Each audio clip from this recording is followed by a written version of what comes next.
მოგესალმებით მეგობრებო, დღევანდელი ჩვენი მონსტრის სტუმარი არის Mante DX500.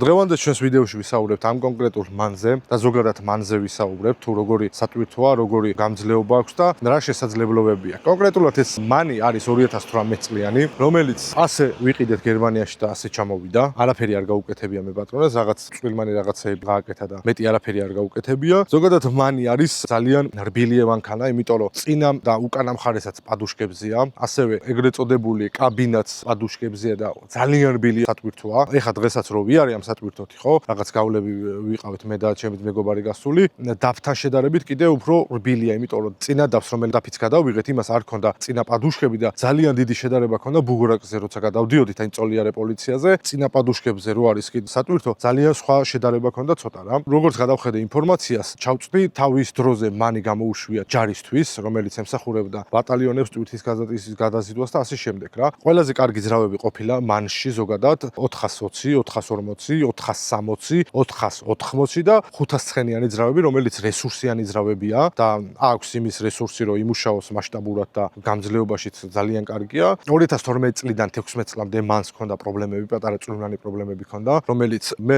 ეს წვრილმანი პრობლემები Euro 6-ში გამოასწორეს, მაგრამ ეს პრობლემები იყო გოჭი ეგრეთ წოდებული რადიატორი, რომელიც შიგნით ჰქონდა ძალიან წვრილი ფირფიტები, ეს ფირფიტები იჭიდებოდა და მე უკვე წყლის სისტემაზე ჰქონდა პრობლემა რა. ასევე ეგერსაც პრობლემა ჰქონდა და კომპრესორსაც პრობლემა ქონდა რა. და ამის შემდეგ უკვე 2016-დან ზემოთ ეს მანი არის რესტაილინგი, უკვე რესტაილინგში ეს პრობლემა და ამ წვრილმანი პრობლემები გამოასწორეს და დღესდღეობით ძალიან ერთ-ერთი საუკეთესო სატვირთოა და ერთ-ერთი ნომერ პირველი სატვირთოა იმ მუშა სატვირთოებს შორის, რომელიც უბრალოდ ეს გემოვნების ამბავია რა. ზოგს ვიღაცას Mercedes-ი მოწონს, ვიღაცას დაფი მოწონს, მაგრამ რეალური სტატისტიკით რო შევხედოთ, რაღაც დეტალებში მაგალითად მანი ჯობია, რაღაც დეტალებში დაფი, რაღაც დეტალებში Scania რა. მაგრამ სხვა მანქანებთან შედარებით ზოგს ის რა პლუსი აქვს, ზოგს რა მინუსი აქვს და ასე შემდეგ. მაგალითად Scania, რაც არ უნდა ახალი Scania იყოს რა, რომელიც ახლა 27-ში მივდივართ ბათუმში გადასაღებად ახალი Scania-ის S-ის და დღეს მაგ Scania-თაც ვიარე. აი 2020 წლის მანქანა 22 წლის მანქანები იყო და ანუ ისეთი გრუბი მანქანები იყო და ისეთი ხისტი მანქანები იყო, რომ მეთქი რა ვიცი, მაგ ხელები ამიწევია რა. წამობექუშ ახლა ვანახოთ ზოგადად გარე ვიზუალური უკანა მხარეც. შევაფასოთ ამ სატვირთოს ვიზუალური მხარე. ჯერ ისეთ მდგომარეობაშია, რომ მე პატრონის ისეთ მდგომარეობაში ყავს, არ ვიცი რა. ეს მანი არის გერმანული სატვირთოა. ზეიდეალურად გამოიყურება ეს პატარ-პატარა და წვრილმანი ჟანგები არაფერი არა მეგობრებო, ეს როცა მოძრაობ აზიაში, გემით როცა გიწევს გადასვლა, გადმოსვლა, ზღვა თავისაშვება და ის ზღვიდან გამომდინარე მარილები ჭამს ამ პატარა წერტილებს. ეგ რამოდენიმე კომენტარი შეხვდა, რომ ჟანგები აქვს იმ დაფზე რა. ეგ ჟანგი არაფერს არ ნიშნავს. აი თქვენ ჟანგი არ გინახავთ, ეგრეთ წოდებული яма, რომ აქ შვაში ლამის გადასაჭრელია და ახალი яма ჩასაკარებელი ისეთი ჟანგები აქვს. რა მაგარ ვიძე ყავს რა, მე პატრონეს, როგორ პრიალებს, როგორ მოვლილი მანქანა. აი თუნდაც ეს კანტები, ამაგრად უხტება, საბურავები, კონკრეტულად ამ სატვირთოს სპეციალურად აქვს ეს საბურავი ჩამოტანილი მე პატრონეს, იმიტომ რომ აი ეს საბურავის რეზინა არის ქარხნულად ეგეთი გადმოწეულია, რადგან აქ ვიზუალურად როცა გასწორებულია საბურავი უფრო უკეთეს ვიზუალურზე იყოს და უფრო სხვა შეხედულება ქონდეს, ალუმინის დუგები აყენია, ზემოთაც განათებები აყენია მეგობრებო, რომელიც კაცში ცალკე კადრს ჩავსვა მაგ განათებისას. ეხლა არის წამოცმული ზემოდან სპეციალური ნაჭრები, რომელიც დაფარულია გალოგენის შუშუქები რა. იმიტომ რომ თურქეთში ახალი კანონი შემოვიდა და ზედმეტი გარე ვიზუალურ განათებაზე უკვე არის ჯარიმები. თან საკმაოდ დიდი ჯარიმებია, რაღაც 100 და 200 ლარიანი ჯარიმა, არა საკმაოდ დიდი ჯარიმები არის და მაგის გამო ბევრ ტრაილერს საფარები აქვს განათებაზე წამოცმული. ეგ იმის ნიშანია, რომ თურქეთში ხშირად უწევს სიარული და მაგის გამო დაფარული აქვს, რომ არ გამოჩნდა. მე მინდა განახოთ ეხა შიდა მხარე პროსტა. ეხა მოდი. პროსტა როგორ გამოიყურება შიგნით ანახე რა. მოკლედ მეგობრებო, ნახავდით სალონის ვიდეოს თუ როგორ სუფთად გამოიყურებოდა. რამდენი რაღაცაა ამ სალონში, იმიტომ რომ ეს პატრონი ძალიან შორ რეისებზე დადის რუსეთი, ჩინეთი, თურქეთი და ასე შემდეგ და არ მუშაობს შიდა რეისებზე რა. ეხლა დავათვალიეროთ შიდა სალონი, რა განსხვავება ყველა სატვირთოებთან შედარებით. მე დანარჩენ დეტალურად ავხსნი ყველაფერს თუ რა და როგორ რანაირად აქვს. აქ სტანდარტულად აქვს სათავსოები, რომელიც სავსეა. არა შენი დედა სავსეა სათავსოები, რადგან რეისიდანაა ჩამოსული ჩემი ძმა და ზიარება. აქაც ტანსაცმელებია, აქაც ჩვეულებრივად ორსართულიანი საწყობია. აქ აი ეს მესმის მანის სიყვარული რა, მანის თეთრეული ბალიშები, აქ კალაშაც აქვს, მეგობრებო, რომ თუ რამე იქნება, მე მია ბაირამდუდუკო რა. აქვე მაცივარი, რომელიც საკმაოდ კარგად ყინავს. აი პატარა მაგიდა, დაჭრე კალბასი, პური, ძღოლური თემა იქნება რა. მაშინას ვერ შოფერ მოსვარ, ხო იცი? ასევე ქარხნულად აქვს, გამოდის აქეთ უფრო, რეჟიმები აქვს, აქ მაცივრის რო შესაბამისად გააციო და ასე შემდეგ. და ქარხნულად აქ ამ სატვირთოს მე განახე ბასავიკი, რომელიც ძალიან მაგარი ხმა აქვს რა, მინდა გითხრათ და ძალიან კაი აუდიო სისტემა აქვს რა. ასევე აქვე არის ფასიანი ავტომანის ბარათები, რომელიც სპეციალური მოწყობილობა, რომელიც თანხას რიცხავდა ავტომატურად გაჭრის ამ თანხას და აღარ გიწევთ მე ჯარიმების გადახდა საზღვრებზე, იმიტომ რომ რომელიც ძალიან გამკაცრებულია, მეგობრებო. ჯარიმები სხვადასხვა ქვეყნებში უკვე და ბევრად ზდის და ტარიფსაც უკვე რო წახვიდე რეისში რა, იმიტომ რომ ისე ვერ იმოძრაებ, რომ დარღვევა რაღაც არ მოგიწიოს რა. ჩვენი ხარი, რომელიც ძალიან ლამაზ ვიზუალურ ხარეს ადლევს, როდესაც წინიდან უყურებ ღამე, წითელი განათება ეს წითელი ხარი. აქვე გვაქვს ეგრეთ წოდებული ხერის მუხრუჭი, აქვე სიჩქარის გადამთველი DR და ასე შემდეგ. აქედან შუშების აწევა ზემოთ, გალოგენების ჩართვა. ძალიან კომფორტული სიდენეები აქვს ტყავის, თან რა მომწონს იცი ამანის, ეხა რო უყურებ, როცა ზიხარ სატვირთოზე რა, თითქოს ისი აქვს ყველაფერი, რომ უყურებ, როდესაც მოძრაობ და აკვირდები ამ ყველაფერს, ანუ გზას როცა აკვირდები რა, ეს ყველაფერი ძალიან კარგად ჩანს და რაღაცა ძებნა და კონკრეტული რაღაცების არ გიწევს. ოდნავ ხელის გაწევა, ყველაფერს მარტივად ნახულობ აქვე რა. ეს სატვირთო არის რესტაილინგი, წინ და უკან პადუშკებზეა და ძალიან რბილი სატვირთოა, ოღონდ მართლა, კომფორტულად ხარ, როცა ზიხარ. აქეთაც მეორე სახელურიც აქვს, ანუ როცა ზიხარ, ორივე სახელური ხელის დასადები, კომფორტულად ხარ რა, ანუ დადებული გაქვს და მე მგონი დაბს არ ქონდა, ხო? რომ აი დაბს არ ქონდა მარცხენა მხარეს, აქეთა მხარეს ქონდა და ძალიან კომფორტულია ესეც რა. აქვე მე პატრონეს ზოგადად აწუხებს კონდიციონერი. არ უხდება რა, ან ყველა მე მაგალითად დილას მანქანაზე რო დავუჯდები, სანამ საღამოს სახში 12 საათამდე არ მივალ კონდიციონერს არ ვთიშავ რა. ვერ ვიტან სიცხეს მაგრამ ჩემ მეგობარი ინდონეზია კონდიციონერთან ვერ ეგუება, რომ ბადეები უყენია. სულ შუშები აქვს ჩამოწეული, ისე მოძრაობს რა, თან ძალიან კომფორტულია. გარედან რო უყურებ, თითქოს 100%-იანი დაბურვა აქვსო და ანუ შუშა არა ჩამოწეულია, მაგრამ ისეთი ის აქვს რა, თან წერებით არ გაწუხებს მოძრაობის დროს, ზედმეტად ქარი, ისეთ რაღაც ჭუჭყი და ფოთოლი მსგავსი რაღაცები არ შემოდის. შეგნიდათ აი პროსტა ანახებ ეხლა რა სისუფთავეა მანქანაში რა. ეგეთი სისუფთავე უნდა გქონდეს სატვირთოში, იმიტომ რომ აქ ცხოვრობ, აქ იძინებ, აქ იღვიძებ, აქ მუშაობ, აქ ჭამს საჭმელს და აი არ ვიცი, ყველაფერს აქ აკეთებ რა. ესეთი სისუფთავე იყო უნდა გქონდეთ ზოგადად სატვირთოში. მე პატრონეს კი არ ვაქებ და რადგან ვიდეოს ვიღებთ, იმიტომ კი არა გაწმენდილი. სულ ეგრეა და დღეს დამავიწყო და ფეხსაცმლით ამოვედი და ლამის მაგერ ხელკეტი აქვს. ლამის ამით მცემა.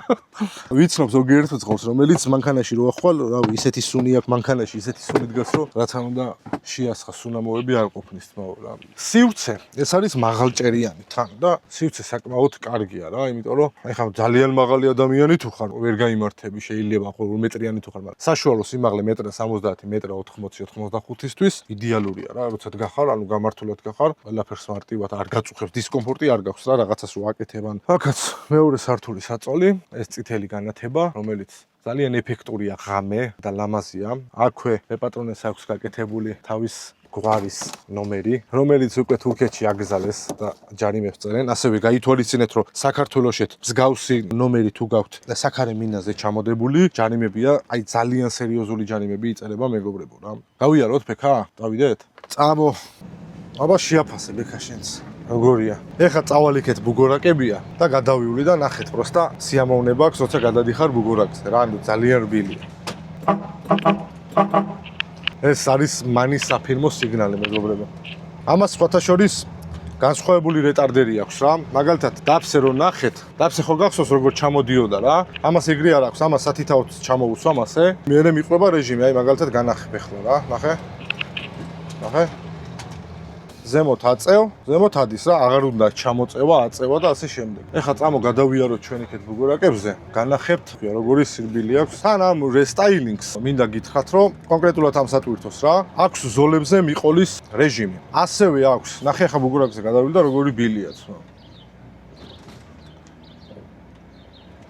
არც ეთყობა თითქმის. ახლა ეს ცარიელიც რო არის, იიტყობს, ნებისმიერი სატვირთო შეიტყობს, მაგრამ იმდენად არ ეთყობა რა. ასევე ამ სატვირთოს მეგობრებო, რესტაილინგს უყენია დისტრონიკი, რომელიც აქვს რეჟიმები, სხვადასხვა რეჟიმები აქვს და ძალიან კომფორტული რეჟიმები აქვს. როგორი რეჟიმები აქვს, იცი? აი მაგალითად ზოლში დადგები და შეუძლია ზოლს მიყვეს და ზოლიდან არ გადავიდეს. და აქვს კიდე მეორენაირი რეჟიმი, რომელსაც ჩაურთავ რა. მანქანას დაუყენებ უკან, დააყენე მაგალითად 90 კმ/სთ სიჩქარით, ხო? ამ 90 კმ/სთ სიჩქარით ამ მანქანას მიყვება, ის მანქანა შეანელებს, ესეც ანელებს რა. და იმ მანქანამ თუ გაზი მიცა, ესეც გაზს აძლევს და მიყვება. ანუ ძალიან კომფორტია იმისთვის, რომ მაგალითად შორგზაზე რაღაც სატვირთო მიდიოდეს, ან რამე სხვა მანქანა მიდიოდეს და გაყვე უკან და მიყვებოდე. ანუ არც გაზის პედლის დაჭერა და არც ტორმოზე მიყვები ჩვეულებრივად დასვენებულად მარტო გიწევს, რულის ტრიალიც აღარ გიწევს რა. ეხლა რას ფიქრობ?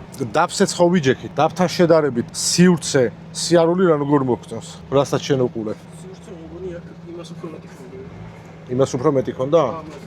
მაგ ადგილას, ხო? კი ბატონო.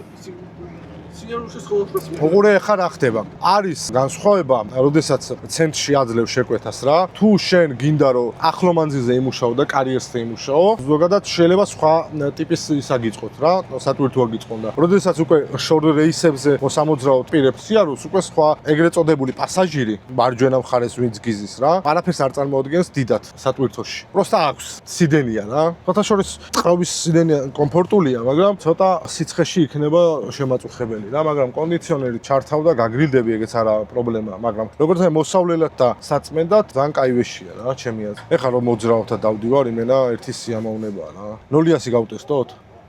ჰა?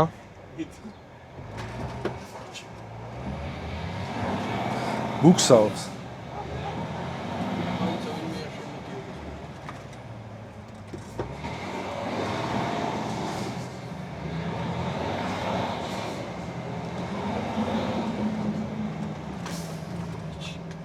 მაგარი ტორმოზები ახლა რა. რა დროს არ მიყურებს მე პატრონე? ჩემთვის მაგალითად ეხა კომფორტული წინა პადუშკებზე როცა არის, კომფორტულია ბევრად რა, მაგალითად ვიზუალური ეფექტისთვის მაგალითად ძალიან კომფორტულია, იმიტომ რომ დაგდებული ცხვირი და პადუშკას რო დაუწევ, ვაფშე სხვა რუჟა ხდება რა. წვითაც დაახლოებით ცარიელზე 20-დან 22 ლიტრამდე წმავს, მეგობრებო. ასევე დატვირთული გააჩნია ტვირთს, რა ტვირთი გიდევს 35 წეცადის და 40 წეცადის და მეწეც შეუძლია რომ ავიდეს. თორქი საკაიფო თორქი აქვს, იმენა აი ტრაილერისთვის თორქი არის ძალიან მაგარი. ფათაშორის როგორც ტაფსი არც ამ სატვირთოზე არანაირი ჩეკი არ ანთებს, მეგობრებო, არანაირი მსგავსი იმის ნიშანი რომ სატვირთოს რამე აწუხებს, არანაირი მსგავსი, იმიტომ რომ მე პატრონე ძალიან ყურადღებას აქცევს და ულის. მოულილი ავტომობილია, სუფთა ავტომობილია. მე პატრონე რომ BMW-ს ფანია, ჭიქებში სიტყობა. გაწყრიალებულია ყველანაირად. მეგობრებო, მინდა მოგმართოთ, რომ იაქტიუროთ, მეტი ლაიქები, მეტი გაზიარება, იმიტომ რომ მსგავსი კონტენტი საქართველოში არ არსებობს. არ არის რა მარტივი გადასაღები ამ ხელა სატვირთოსი, იმიტომ რომ ყველაფერს ხარჯი აქვს. იქ დიზელის ხარჯი, იქ წასვლა, მოსვლა, გარეცხვა ამ ხელა სატვირთოსი და ასე შემდეგ რა. ამიტომ სპონსორებს მოგმართავთ, რომ საქართველოში მსგავსი პროექტი არ არსებობს და თქვენთან ერთად შეიძლება ძალიან კარგი პროექტების განხორციელება და ამიტომ გვერდში დაგვიდექით, მაილი აღწერაში იქნება, მოგმართეთ, შევთანხმდეთ რაღაც დეტალებზე და გავაკეთოთ საინტერესო კონტენტი, რომელიც არ არის შენ საქართველოში. მარტო საქართველოში კალა ბევრი უცხოეთ ქვეყანაში არ არსებობს გავსი კონტენტი და შეუწყეთ ამ კონტენტს ხელი. დაგვიდექით გვერდში. ასევე ძალიან დიდი მადლობა მინდა გითხრათ იმ ადამიანებს, ვინც კომენტარებში აქტიურობდით, გვერდში გვედექით, მიდით ბოლომდე მიაწექით, გვეუბნებოდით და მსგავსი რაღაცა და შეძლებს დაგვარად ვცდილობ, რომ გადავიღო კონტენტი. დავხვეწოთ, რაღაც დეტალებზე უფრო მეტი საუბროთ და ასე შემდეგ რა. ჩავიდეთ ახლა ქვემოთ ბექამ, კიდევ ვისაუბროთ რაღაცებს. რაც შეეხება Euro 6 მანს, თუ აპირებს სამომავლოს ყიდვას, ჩემი რეკომენდაცია იქნება, რომ იყიდოთ ან 500 სალიანი, ან 460 რა, იმიტომ რომ ყველაზე გამძლე ძრავებია. ამასთანავე ქარხანაც რეკომენდაციას უფრო 460 და 500-იან Euro 6-ს უწევს, რომელიც რესტაილინგს თუ იყიდით ძალიან მაგარია ვაფშე, აი სხვა შედარებაა რა, არ არის რესტსა და რესტს შორის რა. ვიზუალური მხარეთ ცოტა რესტი განსხვავდება. მაგალითად ეს ლედები არ აქვს, არ არის რესტებს აქვს ხოლოდ და იქედან ჩამოყოლილი ეგრეთ წოდებული წუნინგი თუ ჩამოყვა ეს დუგები, ზედაგანათებები, ეგრეთ წოდებული მანის ემბლემით ნიკელი, ზემოთ ამზეული, ასევე ზედადუგებიც თუ ჩამოყვა და ნიკელებშიც თუ არის ეს სარკეების ხუფები, ძალიან მაგარია და ვიზუალურადაც ეხლა რო უყურებ ამ სატვირთოს და წეღანაც რომ მოვდიოდით და მოძრაობდით, უალინგზე ვარ, სხვათა შორის უალინგის პარკინგზე ვიღებთ ეხლა ამ ვიდეოს და რომ მოძრაობდით. აი მარტო კაცები კი არა, ქალებიც გვიყურებდნენ ისე რომ ვა რა მაგარი მანქანაა რა. როცა მოძრაობა ესეთი კარგი, სასიამოვნო, სუფთა ავტომობილით, გარეცხილი, მოწესრიგებული ყველანაირად. რასაც სატვირთოებს უყურებთ, ყველა საბურავი დასვრილი აქვს, ზოგი გასარეცხი დადის, ზოგი სალონში რო ხვალ ისეთი სუნი აქვს, რომ ვერ გაჩერდები სალონში. ესე იგი სატვირთოთი რომ მოძრაო, შენც კი სიამოვნებს რომ იმოძრაო და წახვიდე შორდეიში და მანქანა რო წყობაში ყავს ყველანაირად ვიზუალურად მე მოწონს თავის მეპატრონეს, როცა სუფთა ავტომობილი ყავს და სუფთას როცა მოძრაობს, ეგრეც უნდა იყოს ჩემი აზრით, იმიტომ რომ ადამიანს თუ სისუფთავე და კულტურა არ გაგაჩნია, სახშიც უკულტურო და ბინძური იქნები რა. მოკლედ, იმედია მოგეწონა ჩვენამდელი ჩვენი ვიდეო. აუცილებლად დაალაიქეო, არხიც გამოიწერეთ მეგობრებო და კიდევ ერთხელ მოგმართავთ სპონსორებს, რომ გვერდში დაგვიდგეთ. შევთანხმდეთ რაღაც დეტალებზე. გვაქვს კიდე სხვა პროექტებიც, ახალი სკანიის გადასაღებად მივდივართ, როგორც გითხარით 27-ში ბათუმში. ეს ის, ასევე ევრო 5-ის სკანიის, რომელიც ევრო 6-ის ბაზაზეა აწყობილი, მაგის გადასაღებადაც მივდივართ და გველოდებიან და გზად თბილისში რო წამოვართ, გზად თუ ჩვენს მეგობარს ეცლება, ძალიან საინტერესო მანის გადასაღებად მივდივართ, ლეგენდა მანის გადასაღებად მივდივართ, რომელიც რავი იმენა ლეგენდები დადის მაგმანზე ზოგადად და ისიც ძალიან ძველია, მაგრამ ძალიან კარგ ვიზუალურზეა ძველი მანიც რა. აქვე დავამატებ, რომ თუ ვინმეს გინდათ ტენტი, მაცივარი, სხვადასხვა ქვეყნიდან ტვირთის გადაზიდვა, გადმოზიდვა, საქართველოში ჩამოზიდვა, ნომერი აქვეა 557 454 468. აღწერაშიც დავტოვებთ ნომერს, შეგიძლიათ შეეხმიანოთ მეგობრებო. ამ ლამაზი მანით, ამ მოწესრიგებული ავტომობილით, მოწესრიგებული მძღოლი, რომელიც ყველა კუთხე, კუნჭული, სად რა, როგორ ყველაფერი იცის და არანაირი პრობლემა არ შეგექმნებათ ტვირთთან და გზაში საბაჟოზეც, იმიტომ რომ ყველანაირად მოხერხებული ბიჭია, ყველანაირად სუფთა ბიჭია, ყველანაირად პასუხისმგებლიანი ბიჭია, რაც თავარია, შეგიძლიათ დაუკავშირდეთ და ნებისმიერ ტვირთზე. იქნება მალმათუჭებადი ტვირთი თუ იქნება ტენტის ტვირთი, არ აქვს პრობლემა, მოგემსახურებათ ხუთიანზე და რავი, შეგიძლიათ შეეხმიანოთ. დღევანდელი ჩვენი ვიდეო აქვე მორჩება, მეგობრებო, არხის გამოწერა, ვიდეოს დალაიქება არ დაგავიწყეთ. აქვე მინდა დიდი მადლობა გითხრათ ყველა თითოეული ადამიანს, ვინც კომენტარებში აქტიურობდით, გვერდში მედექით პირველ ვიდეოზე და ვაუ რა მაგარია და რავი, ძალიან სასიამოვნო იყო ჩემთვის და თითოეულ კომენტარს პასუხი გავეცი, თითოეულ კომენტარს დაუგულე. ძალიან მიყვარხართ, ძალიან გაფასებთ. მიხარია რომ გვერდში მიდგახართ და მსგავს პროექტს გვერდში უდგახართ, იმიტომ რომ ახალია და უნდა გავანვითაროთ ეს პროექტიც და ამიტომ სპონსორებმაც ცოტა იაქტიურეთ, ხალხიც აქტიურობს, საწყის ეტაპშია და ჩვენ საწყის ეტაპში ვართ და ნენელა ვანვითარებთ ამ კონტენტს, დავხვეწავთ უფრო უკეთესად. მომავალ ვიდეოებთან დაგემშვიდობით მეგობრებო. აბაჰე, აბაჰო.